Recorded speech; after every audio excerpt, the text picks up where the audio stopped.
Richard Marinho está no ar e hoje vamos falar sobre justiça, gênero e garantismo. Garantismo? O que é isso?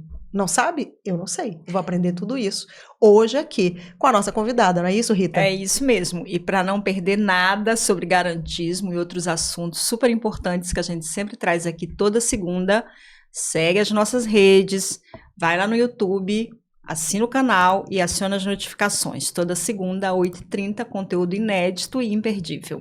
Roda a vinheta.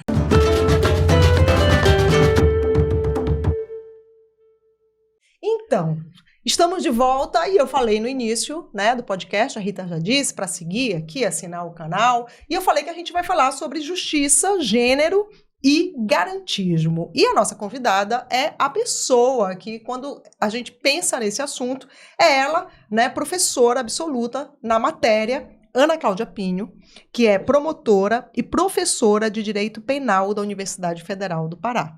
E nossa candidata a ministra do Supremo Tribunal Federal. Richard Marinho está em clima de campanha aberta. Campanha assine total. O manifesto. Se ele ainda não passou em algum grupo de WhatsApp, você está fazendo tudo errado, está seguindo as pessoas erradas, entendeu? Mas se passar, assine o manifesto e você vai saber o porquê você deve assinar o manifesto depois desse tricô aqui com a professora. Muitíssimo obrigada pela sua presença aqui. A gente esperou bastante por essa oportunidade. Obrigada, Adelaide. Obrigada, Rita. É um prazer enorme estar aqui com vocês. Foi difícil conseguir essa agenda, hein? Mas deu certo, né? O que importa é que deu certo. Que bom. Tava doida para vir já. Doutora, vamos começar? Vamos. Pelo comecinho. Vamos começar. O que é... Agora há pouco eu estava falando, né? Estou eu um dia lendo o jornal Folha de São Paulo, um domingo, e de repente tem lá uma matéria na Mônica Bergamo, várias notas falando do seu nome como uma autoridade nacional em garantismo e como apontada por uma das grandes autoridades mundiais sobre o tema como um nome que deveria ser visto entre os possíveis a assumir o Supremo. Ali começou, né, a sua roda viva nessa campanha. Mas aí eu queria perguntar primeiro, do que a gente está falando? O que é garantismo? Eu falo primeiro da nota ou eu falo primeiro o que é garantismo? O que é que vocês Fique à vontade. Fique à vontade. Então, Vamos a tua falar pergunta. da nota? Pode ser da nota. Vamos lá. Então, esse movimento em torno do meu nome para o STF, ele começou de uma forma muito espontânea, eu diria, num grupo de juristas, né, que eu faço parte, um grupo de WhatsApp, inclusive.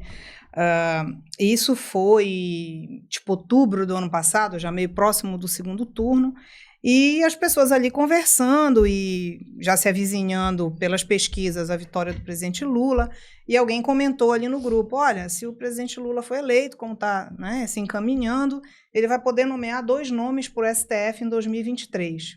Acho que a gente deveria trabalhar o nome da Ana Cláudia, assim, do nada, né? Aí eu olhei aquilo, aí fiz aquela carinha fofa, né? Muito obrigada, né? Aquela coisinha assim.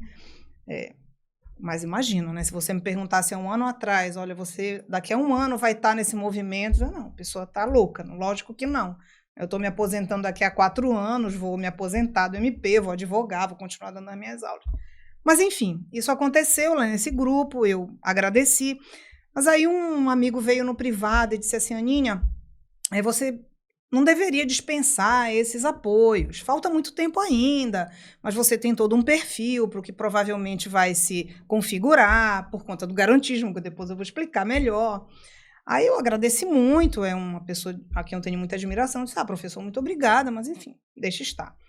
Aí quando foi em dezembro, eu fui dar uma aula, uma palestra na Bahia, e daí eu estava num jantar social, depois da palestra, e um amigo que é advogado, que morava em Brasília já, estava inclusive trabalhando no governo de transição, me chamou num cantinho e disse assim, Aninha, você é candidata ao STF? Eu disse, não sei. Eu fiquei assim, aí, não, estou lhe perguntando porque lá em Brasília seu nome já circulou.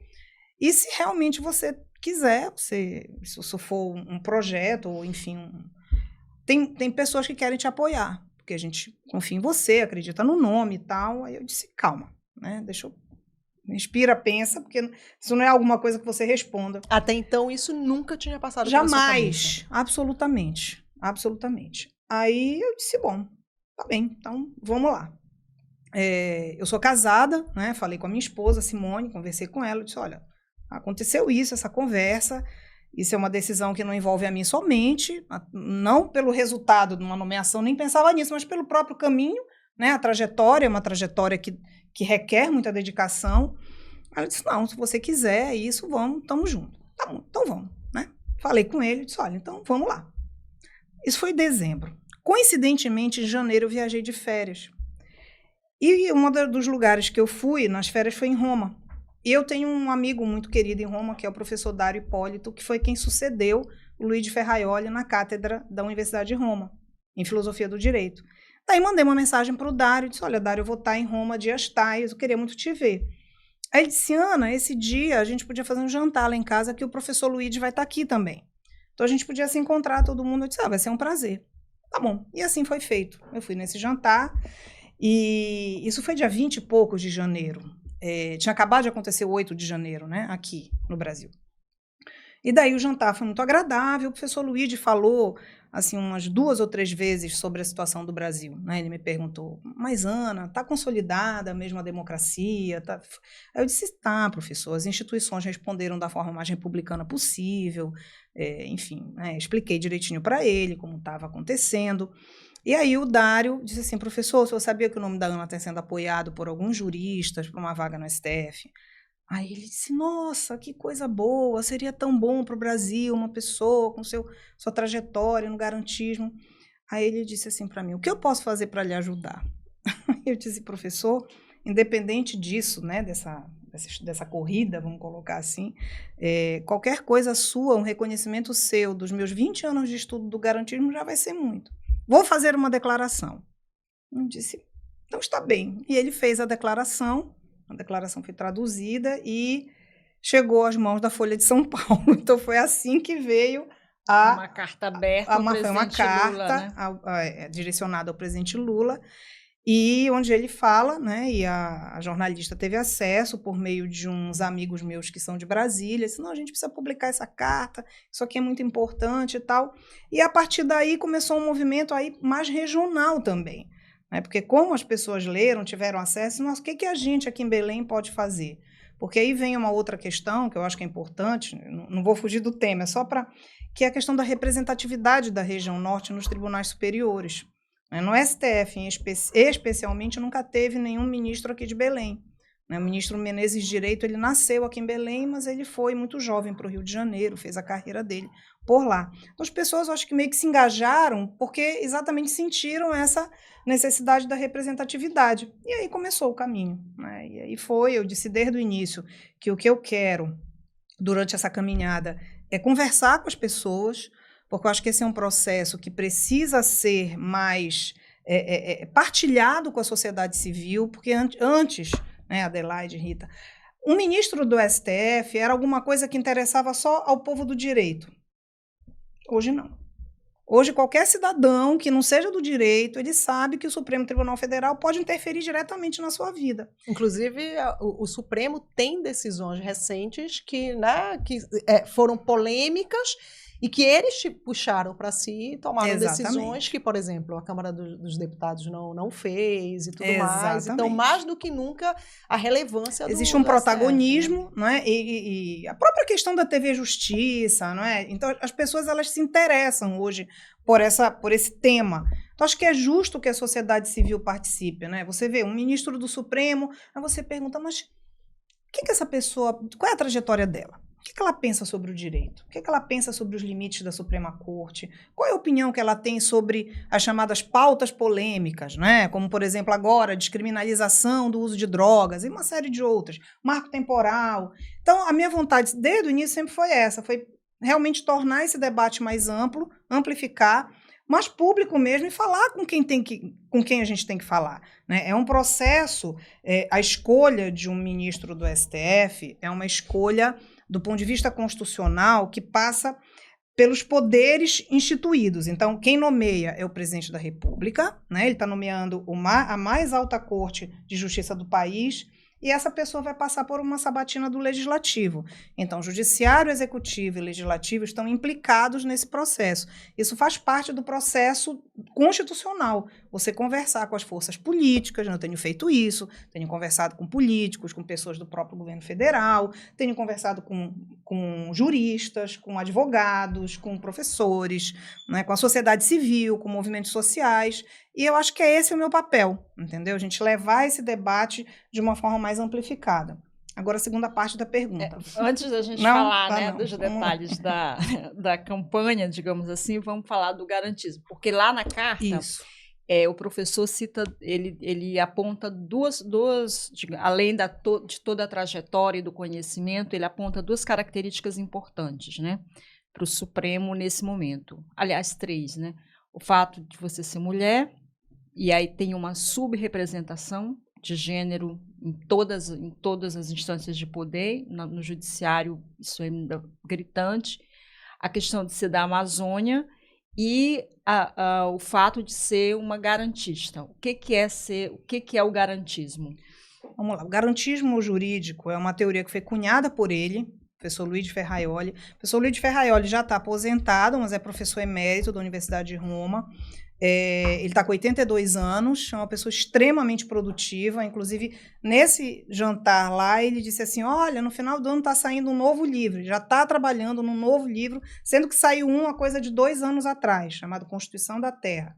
Então, é uma pessoa que tem uma produção acadêmica impressionante. E ele é um clássico da teoria do direito, né? Ele é um autor como Hans Kelsen, como Norberto Bobbio, que são os grandes da teoria do direito. Ele já escreveu o nome dele nesse rol dos grandes. Ele não é do direito penal, ele não é penalista, ele não é professor de processo penal, ele é um teórico do direito. Ele trabalha teoria do direito, filosofia do direito. E ele basicamente tem uma hipótese, que eu vou tentar resumir aqui, é de complicado, porque a tese não é muito simples, é complexa, mas dá para tornar o voo mais agradável possível, né? Vamos lá. Ele parte de uma hipótese que é assim, todo poder tende ao abuso. Eu não estou falando só do poder do Estado, mas sobretudo do Estado. Mas o poder de um pai em relação ao filho, enfim, de uma relação entre as pessoas, qualquer pessoa ou qualquer entidade que tenha em relação a outra uma hierarquia, qualquer que seja, ela tende a usar de forma abusiva esse poder. Por isso ele precisa ser controlado.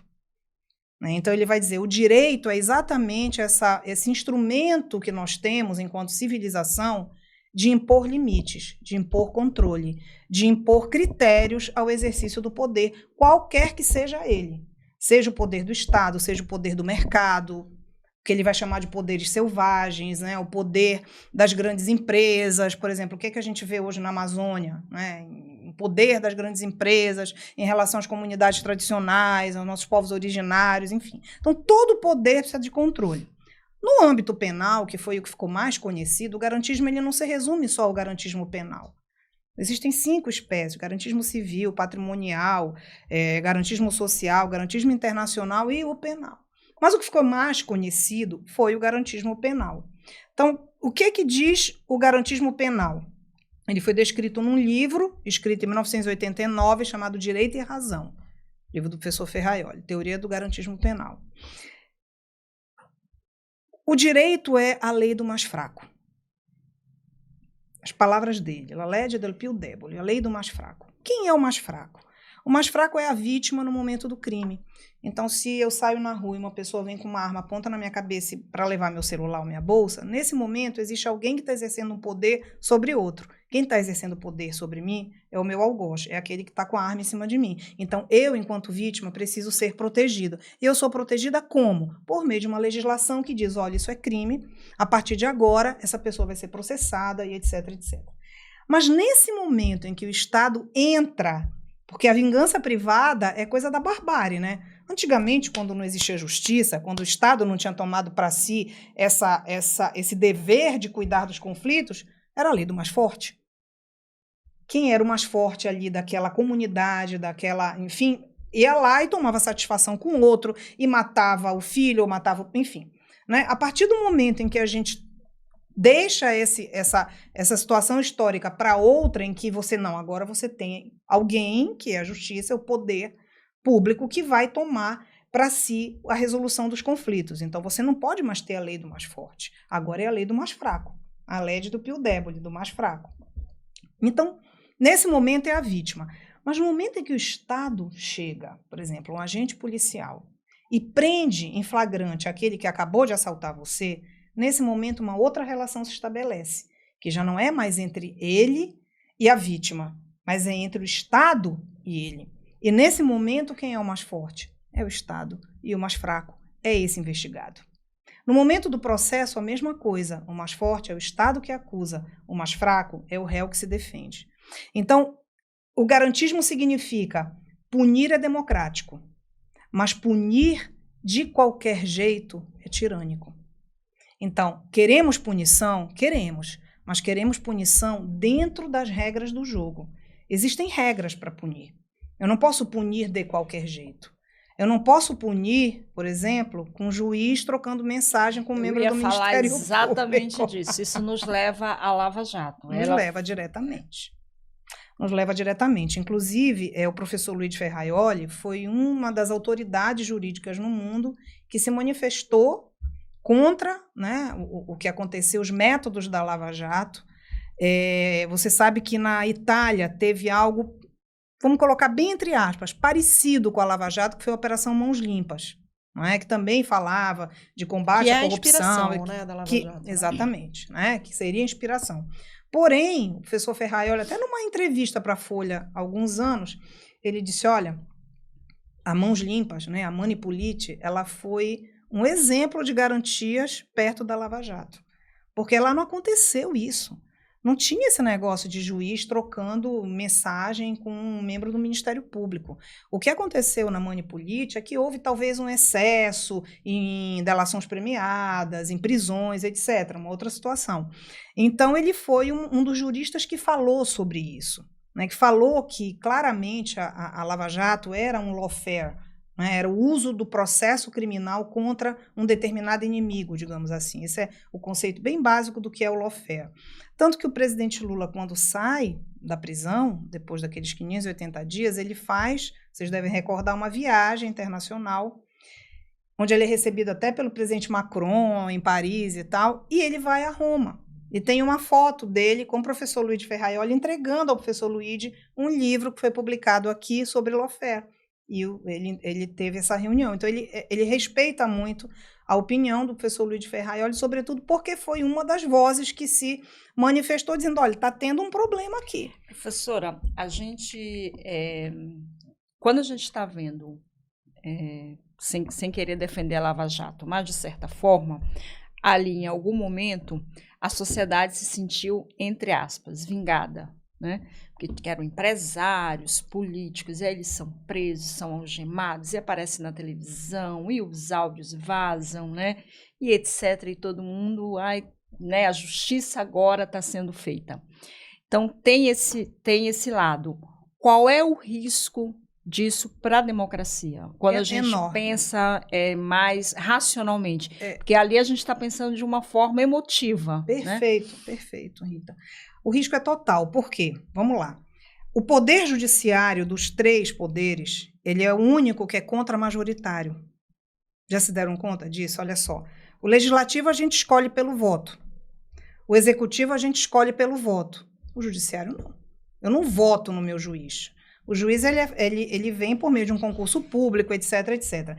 Então, onde é que está o componente democrático do poder judiciário? Por que eu posso afirmar que o judiciário é um poder democrático? Por causa da fundamentação das suas decisões. É o único poder, pela Constituição, que é obrigado a fundamentar decisões. Um governador não tem que fundamentar se ele vai construir uma escola no Guamá e não no Bengui, enfim, não precisa fundamentar isso. Nem o legislador, quando ele vai aprovar uma lei X, uma lei Y, eu votei nesse cara, não gostei.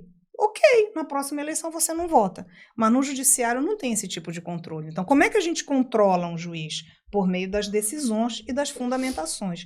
Exatamente por isso, ele é contra-majoritário. Ele não deve ouvir a maioria. Ele deve ouvir a Constituição.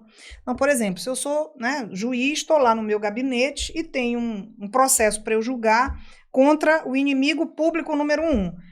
Aí o povo está lá na porta. Condena, condena. Cara, mas naquele processo eu não tenho prova.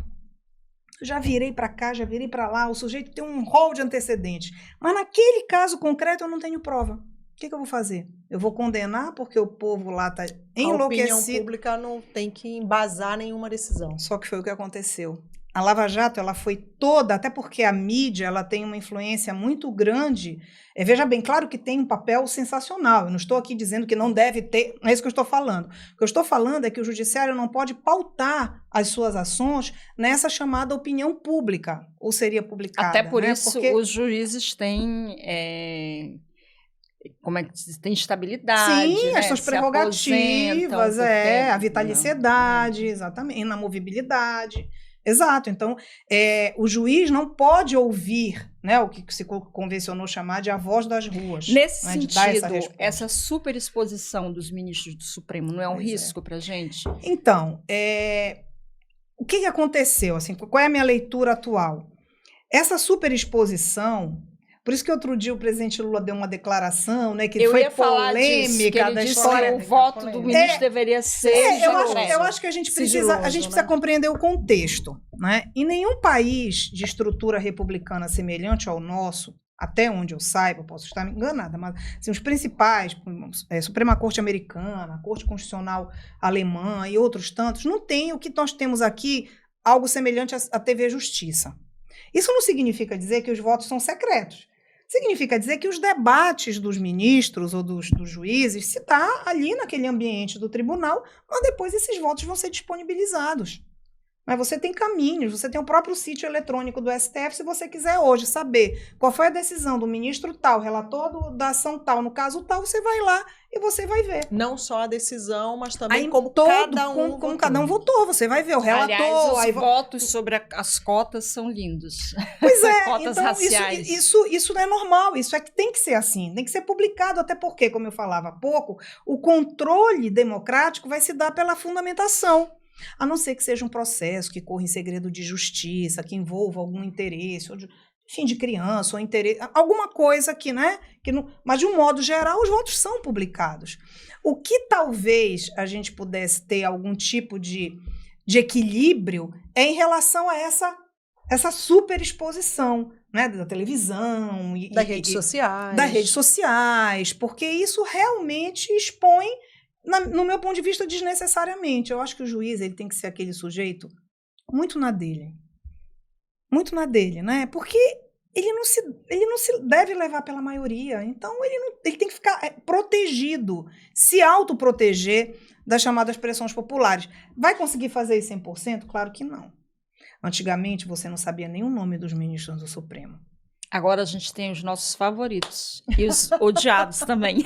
Aí não pode nem na rua, né? Não pode nem no supermercado, porque tal. Veja o que aconteceu com o ministro Alexandre recentemente, né? Foi agredido. E muitos ficam extremamente vulneráveis ao ponto de o que a gente tem percebido no Brasil, esse aumento da violência, chegar até mesmo a um ministro, né? Em que você está num outro país, no aeroporto, e aí algumas pessoas acham que podem atacá-lo porque Mas não aí estão você no solo. Entra num ponto que é uma coisa mais recente, desses últimos 4 anos para cá. Por que o Supremo Tribunal Federal ganha um protagonismo maior? Porque você teve, nos últimos 4 anos, e sobretudo nos mais recentes, um ataque direto à democracia, um ataque direto ao sistema eleitoral. Então, quando você tem a democracia em risco, é natural que o Poder Judiciário, que o Supremo Tribunal Federal, que é o guardião da Constituição, ganhe protagonismo, porque ele vai ser muito mais demandado. Né? O Supremo só age, um juiz só age provocado. Ele não pode agir de ofício, ele tem que ser provocado. Alguém chamou, alguém cutucou e disse, olha, só que a quantidade de pessoas que se socorreu dessa instância, ou de pessoas ou instituições, foi muito maior. Por quê? Porque a nossa democracia viveu períodos que realmente foram complicados. E ele pergunta isso. A senhora, assim, eu sou absolutamente leiga, estou tendo essa aula aqui, vou sair daqui, vou fazer, né, vestibulinho, quer dizer, para direito, depois disso. Dá vontade, dá vontade de estudar, né? Mas tem que ser na federal, viu? Para que ela seja a nossa professora. Mas a gente pode afirmar, porque assim, como jornalista, mas como cidadã, como mulher, como jornalista, como uma pessoa que trabalha com cultura, para mim os últimos os 4 anos do governo Bolsonaro, eles foram extremamente cruéis, em vários sentidos, mas assim, eu nunca...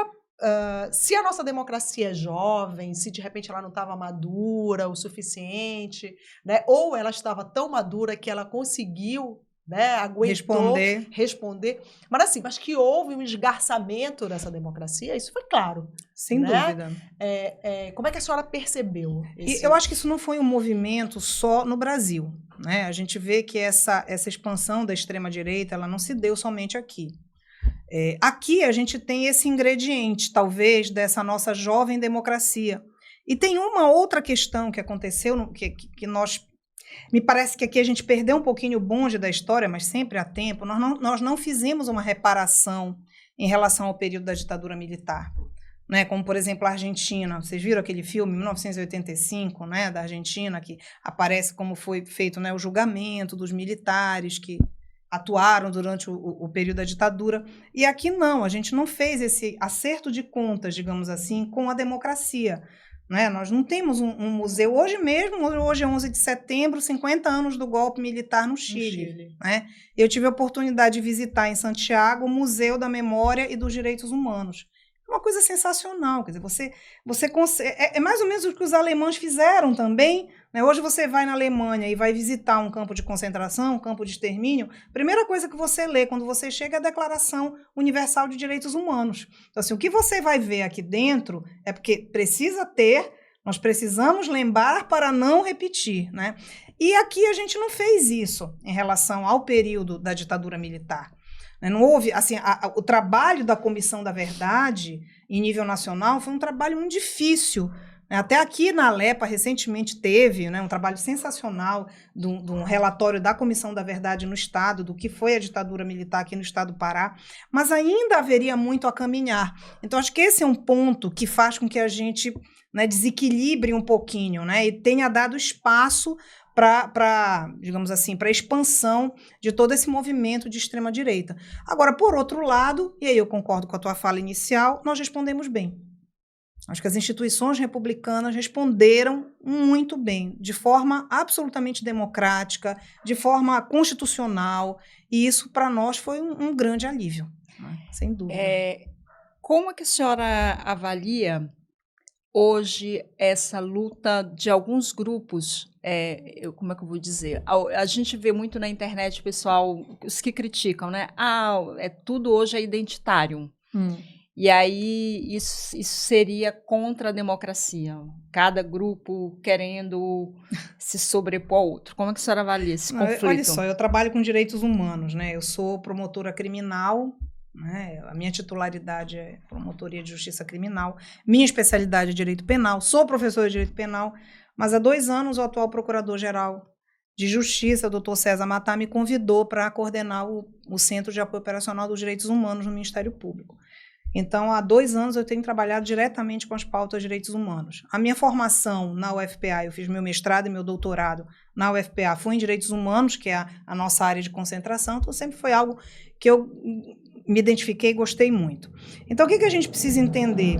Existe uma dívida histórica, né, contra muitos grupos vulnerabilizados. Então, quando se fala de racismo estrutural, você está falando de uma coisa muito séria, isso não é mimimi, não é como se costuma dizer, não é. Existe uma dívida que a gente tem de um país que foi criado, né, que se constituiu sob a chaga da escravidão. Eu dando aula semana passada para os meus alunos e tentando explicar para eles por que o nosso Código Penal ainda é de 1940, da era Vargas, por que nós temos uma tradição autoritária do Estado Novo, eu tive que voltar lá nas ordenações filipinas para eles entenderem como foi todo o caminhar. Sempre foi assim, o Código Criminal do Império de 1830 era voltado para os escravizados. O primeiro Código da República, de 1890, era voltado para os ex-escravizados. Era crime jogar capoeira.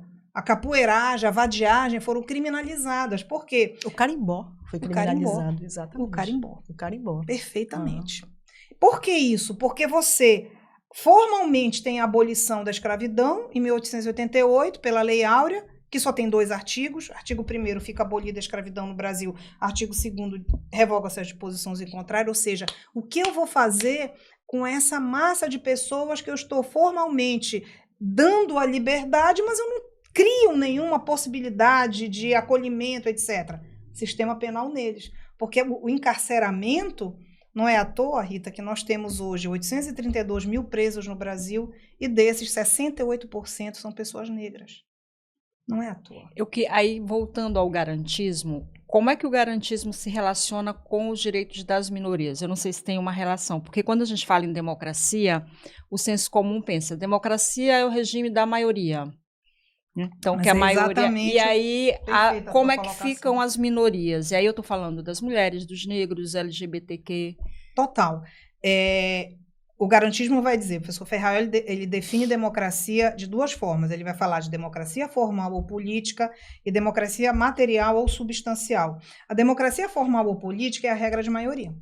Ela é necessária, mas ela não é suficiente. Porque se a regra de maioria fosse suficiente, o nazismo teria sido um regime democrático. Porque em determinado momento, o Hitler teve o apoio de quase a totalidade do povo alemão. Isso. Não foi, muito mais do que a maioria. E está longe de dizer que ele foi democrático. Por quê? Porque para ser democrático, eu preciso do aspecto material, que é a defesa intransigente dos direitos de todo e qualquer um. E aí entra o Supremo, o Judiciário como contramajoritário. Lembrem que em 2011, o Supremo Tribunal Federal reconheceu a união homoafetiva. Numa decisão belíssima do STF, dizendo, não, existe um princípio maior que é a isonomia, e que não tem por que eu diferenciar o casamento de um casal heteroafetivo com o casamento de um casal homoafetivo. Imagina se esse grupo dependesse da maioria do Congresso. O seu direito nunca ia ser assegurado. E o garantismo vai dizer, democracia não é só regra de maioria, é defesa de direitos fundamentais de todos, ainda que seja uma minoria. A senhora é formalmente casada? Na verdade, o que aconteceu? A gente fez uma união estável dia 9 de junho de 2017. Né, tem esse tempinho aí.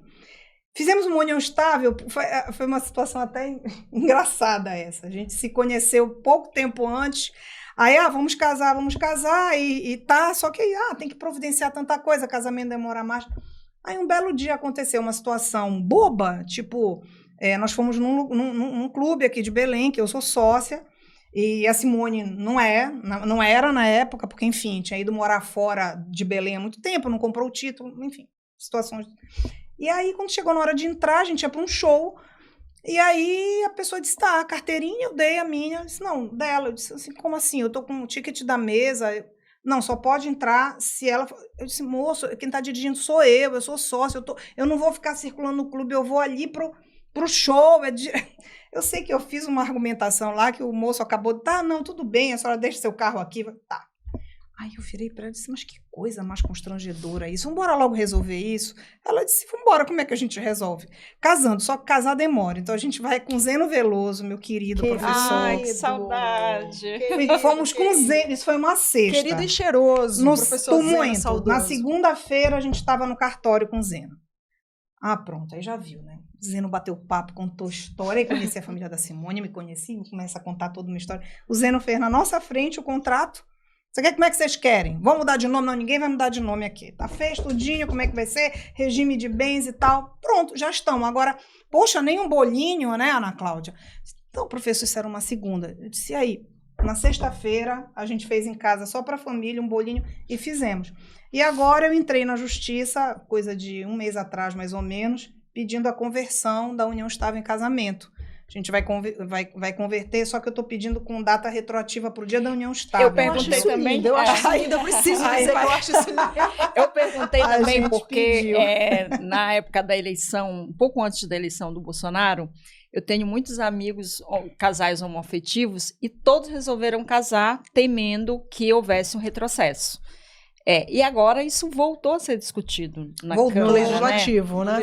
Daí a importância de um judiciário forte, contramajoritário, e que entenda que isso é um direito fundamental. Eu não estou trabalhando aqui com uma pauta moral, não estou falando, a pessoa pode ser contra ou a favor do que ela quiser, né? Isso a gente não pode interferir, enfim, na questão moral da pessoa, mas juridicamente existe um princípio chamado isonomia. Então é por isso que é importante um Supremo Tribunal Federal que entenda que determinadas pautas, que muitas pessoas dizem, são pautas morais, são pautas polêmicas, elas não são morais, elas são jurídicas. A Constituição, ela vai falar sobre isso, né? A sua orientação sexual, neste momento, ela ajuda, eu vou fazer uma pergunta imbecil, mas ajuda ou atrapalha na campanha para o Supremo? Olha, Rita, isso nunca foi uma bandeira minha, nem assim, na minha vida. Eu sempre vivi a minha vida de uma forma muito transparente, né? Minha vida é pública, eu tenho rede social, publico fotos com a minha esposa, então assim, isso nunca foi um problema, mas eu também nunca usei isso como uma bandeira para alguma coisa, porque eu acho que isso é uma questão... Veja bem, é importante, eu acho que é importante, porque por conta da questão da representatividade, mas é muito pessoal. Há pessoas que querem, né, que fazem disso uma bandeira, não é o meu caso. Por outro lado, é muito bonito. Outro dia eu estava num lugar público, assim, uma pessoa que eu nunca vi na vida, não conheço, chegou comigo e disse, pegou assim na minha mão e disse assim, eu quero muito que a senhora vá para lá. Estou torcendo muito. Aí eu disse, nossa, poxa, muito obrigada pelo carinho. A senhora não imagina como isso é importante para nós que somos da comunidade LGBT.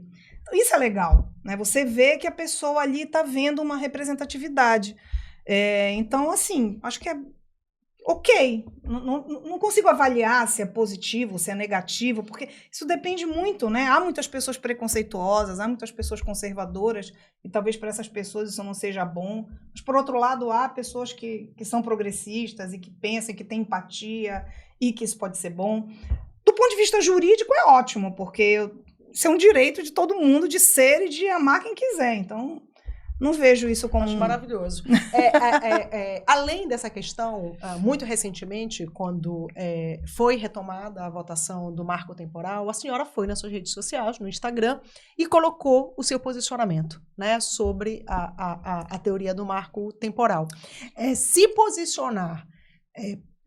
posicionar publicamente sobre determinados temas, isso não só para né, uma campanha do STF, mas isso de alguma forma, em uma outra indicação no futuro, ou a senhora de repente é assim nomeada pelo presidente, vira, isso pode lhe fragilizar no futuro, numa decisão, vai dizer assim, porque isso já era uma coisa que ela já tinha decidido, é uma preocupação? Não, ou isso porque eu tenho uma trajetória de 30 anos.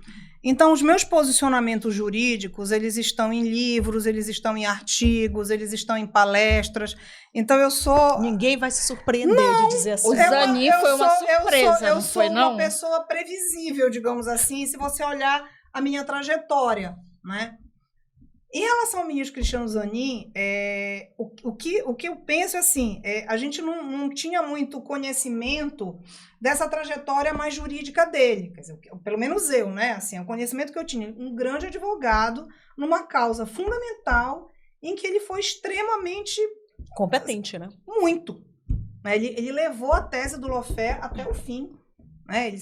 E deu certo. Ele conseguiu anular os processos lá, então assim, isso foi realmente algo que fortaleceu muito o Estado Democrático de Direito, fortaleceu muito o sistema acusatório. Para nós do penal foi um ganho até sensacional. Porque quando passar pela sabatina do Senado, se tomara que vá passar pela sabatina do Senado, a senhora vai ser questionada sobre esses temas, né?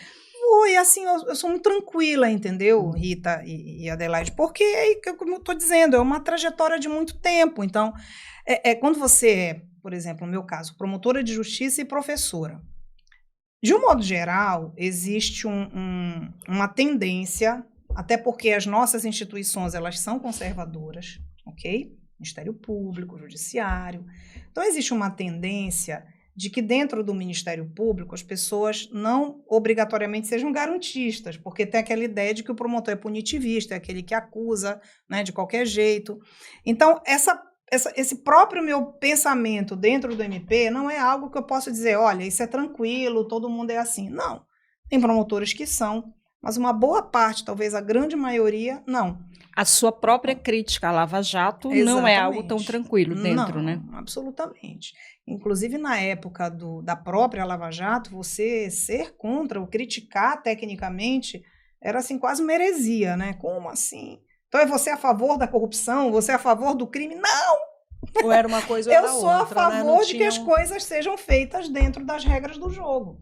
Né? E a gente estava vendo ali claramente, eu lembro que uma vez eu levei até uma revista, a capa da Isto É e da Veja. Estava dando aula e aí saiu. Era às vésperas do interrogatório do presidente Lula.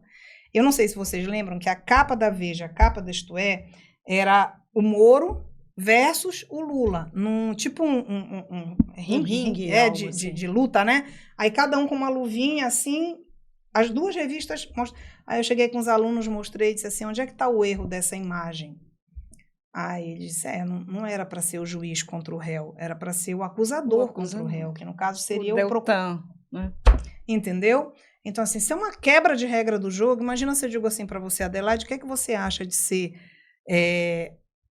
julgada pela mesma pessoa que lhe acusou? A pessoa não pode ser acusador e julgador ao mesmo tempo. O que você teve ali foi um juiz que ocupou um protagonismo, que ocupou um espaço que não era do magistrado, que era da acusação. Então, aqui é um rompimento, tanto que foi o que o Supremo decidiu, o juiz foi parcial. A senhora acredita que os dois, tanto o Deltan quanto o atual deputado Moro, eles vão sofrer, senador, eles vão sofrer algum tipo de consequência depois dessa decisão mais recente do Supremo? O deputado Deltan já foi afastado, né? Mas agora ele vai responder exatamente pela conduta dele durante a Lava Jato? Você diz em relação à decisão de anular os atos? Porque, assim, a gente precisa ver as dimensões, né? Nem todo ato ilícito é um ato criminoso, né? Então, assim, o que eu estou falando é do ponto de vista da licitude ou da ilicitude da obtenção da prova naquele processo. Então, assim, é óbvio que o juiz não pode fazer isso. O juiz, quando ele é parcial, quando ele sabe que ele tem interesse, o que ele tem que fazer? Se afastar. Né? Então, se eu estou num caso e que eu sinto que eu tenho interesse, por qualquer razão que seja, olha, eu vou me declarar suspeito e vou me afastar desse caso. Se ele não faz isso, ele pratica uma conduta que não é lícita, não é criminosa, isso é outra coisa.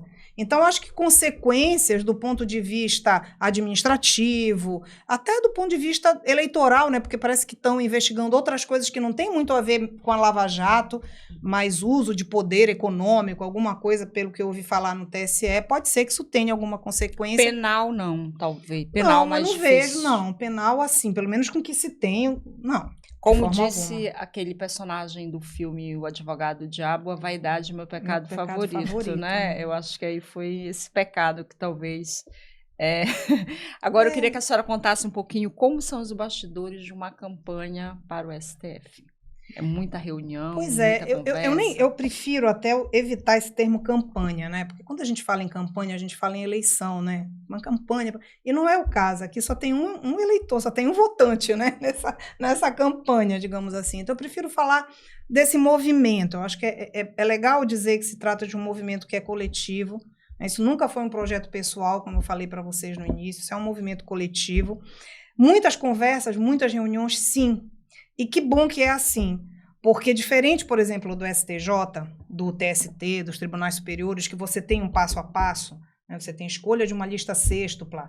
Agora mesmo teve a nomeação da Dani Teixeira para o STJ, então ela teve que passar primeiro por um escrutínio da classe, né, da OAB, porque ela foi pelo 5º da OAB, ela tem que entrar numa lista sextupla.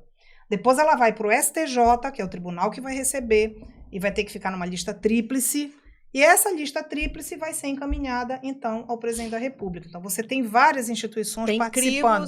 Crivos até chegar lá. O STF não é assim? Absolutamente. Além do seu nome.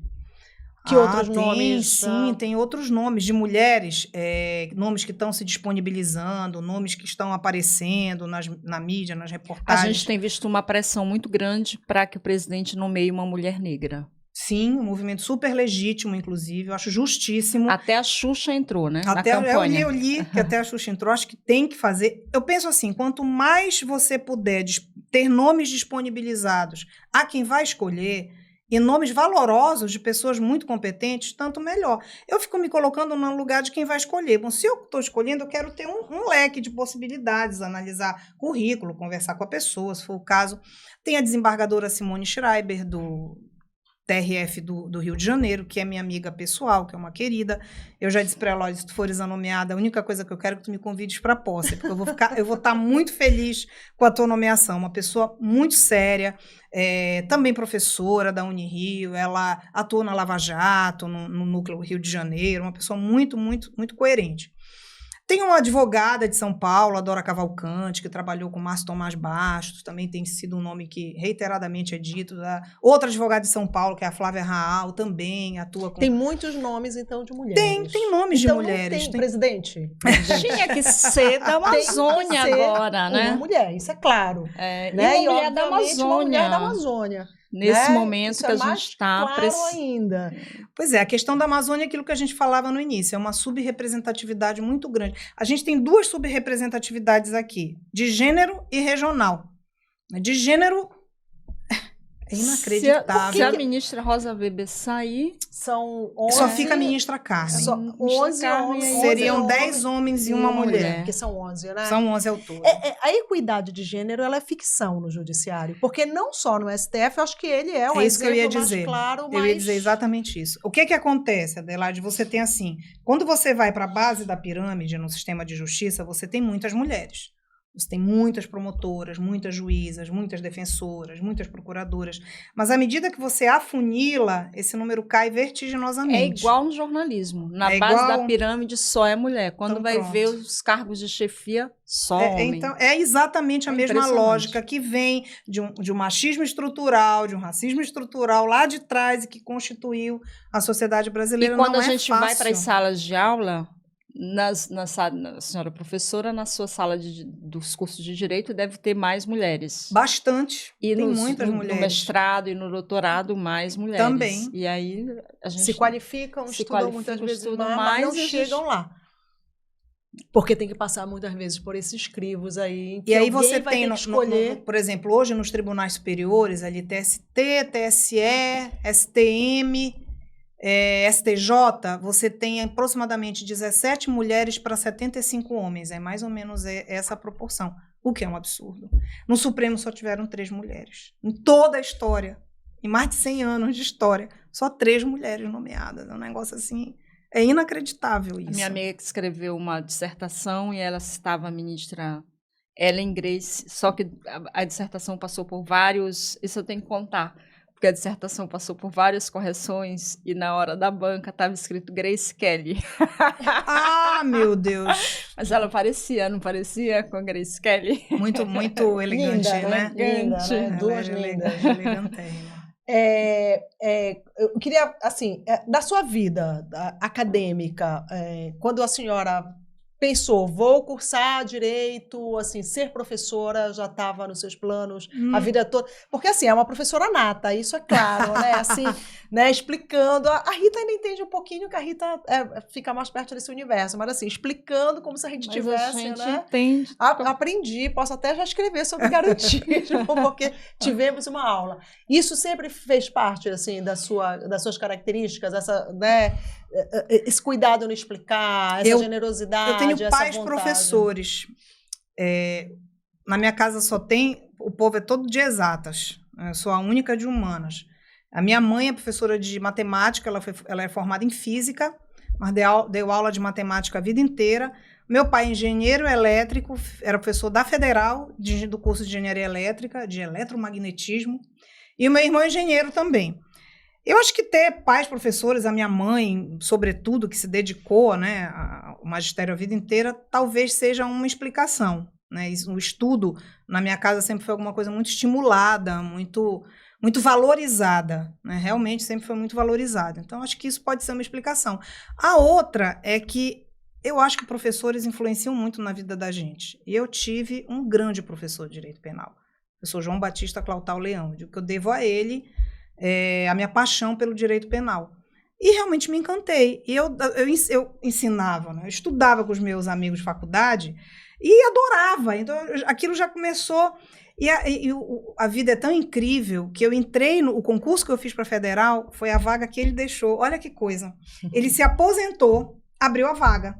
Aí eu fiz o concurso e passei. Então, eu hoje ocupo a vaga na UFPA que era dele, né, na cadeira de Direito Penal. Então, eu acho que isso também é uma outra explicação. Seria bem simbólico se a senhora ocupasse essa cadeira, né?